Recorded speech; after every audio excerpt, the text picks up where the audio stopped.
Mediclaim घेताना फक्त premium बघून मेडिक्लेम घेत असाल तर आयुष्यात सगळ्यात मोठी चूक करताय. हे 5 पॉईंट्स नक्की लक्षात ठेवा. पहिला पॉईंट म्हणजे सम इन्शुअर्ड कमीत कमी 50 लाख पाहिजे.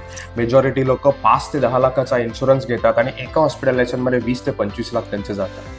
दुसरा पॉईंट, नो को पेमेंट क्लॉज. को पेमेंट म्हणजे काय की आपण 100 रुपये समजा बिल आलं तर 20 रुपये आपल्या खिशातनं द्यावे लागतात, 80 रुपये कंपनी देते. ट्राय करा की असा मेडिक्लेम घ्या जिथे 100% कॅशलेस होईल, कंपनी पे करा. तिसरा पॉईंट, रूम रेंट कॅपिंग. बऱ्याच मेडिक्लेम मध्ये रूम रेंट कॅपिंग असतं, म्हणजे एका सर्टन पॉईंट पर्यंत ते तुम्हाला कॅशलेस देतात, बाकी तुम्हाला गोष्टी तुमच्या खिशातनं पे करायला लागतात.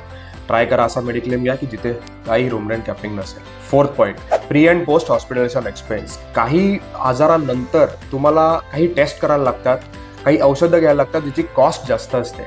बऱ्याच मेडिक्लेममध्ये 180 डेज प्री आणि 180 days post, pre and post hospitalisation expense covered असतात. असाच मेडिक्लेम घ्या. अँड लास्ट इम्पॉर्टंट पॉईंट म्हणजे ॲडवायझर थ्रूच घ्या. मेजॉरिटी लोक विदाऊट ॲडवायझर घेतात, ऑनलाईन प्रोसेस करतात आणि ज्यावेळेला खरंच क्लेम करायची वेळ येते त्यावेळेला त्यांच्याबरोबर कोणीच नसतं. ॲडवायझर तुमच्याबरोबर पूर्ण प्रोसेसमध्ये असतो आणि त्याने खूप एक तुम्हाला दिलासा मिळतो. तुम्हाला टर्म इन्शुरन्स काढायचा आहे, हेल्थ इन्शुरन्स काढायचा आहे तर फॉर्म भरायची गरज नाही आहे.